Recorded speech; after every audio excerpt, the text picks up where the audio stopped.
Seigneur, sauve-moi de cette abomination! Au nom de Jésus-Christ, je t'ordonne de quitter cette maison. Pasteur, c'est toi qui veux me chasser? Toi-même, tu n'as plus de vie de prière. Ton autel est éteint. Je te chasse, sors de ma maison maintenant. Vraiment, tu ne te rends pas compte que ta parole n'a pas de puissance.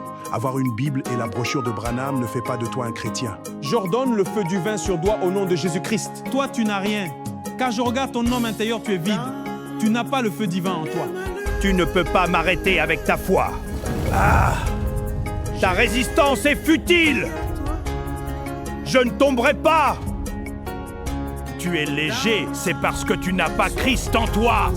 Non! Tu vois, tu tombes. Nous, les sorciers, nous savons qui nous servons. Nous servons Satan et les démons. Et nous connaissons la puissance que nous invoquons. Nous ne jouons pas avec notre engagement. Mais vous, les soi-disant chrétiens, vous êtes devenus des aventuriers spirituels. Vous prononcez le nom de Dieu à tout moment. Pourtant, ce Dieu ne vit même pas dans votre cœur. Vous avez transformé la religion en simple morale. Vous pensez que la religion consiste seulement à bien parler, à bien s'habiller? La religion n'est pas une moralité, mais c'est une spiritualité. Tu es incapable de te réveiller au milieu de la nuit pour prier. Tu aimes le confort, tu roules dans de belles voitures, tu habites de grandes maisons. Fais attention, le monde spirituel n'est pas un jeu. Vous courez derrière l'argent aujourd'hui, mais les disciples de Jésus de l'époque couraient pour délivrer des âmes liées par des démons. Voilà pourquoi ils étaient fouettés, attaqués par le gouvernement de l'époque. Savez-vous pourquoi nous ne nous attaquons pas à des hommes comme vous? Parce que vous ne nous menacez pas. Mais les disciples de Jésus nous ont chassés, ont détruit nos œuvres et ont libéré ceux que nous tenions captifs. C'est pourquoi nous les avons combattus avec acharnement. Comment cela?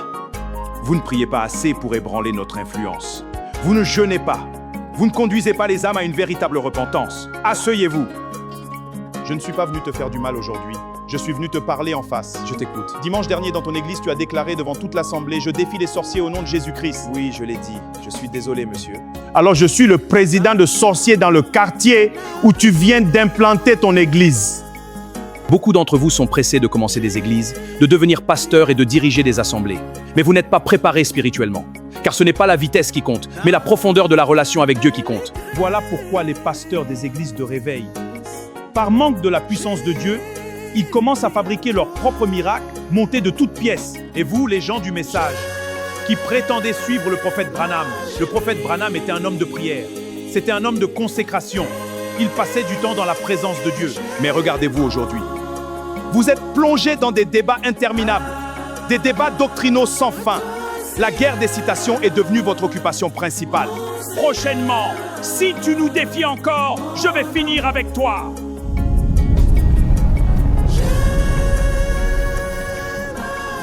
Ce film s'inspire d'Actes 19, 13, 16, où les fils de Séva essayèrent de chasser les démons en invoquant le nom de Jésus que Paul prêchait.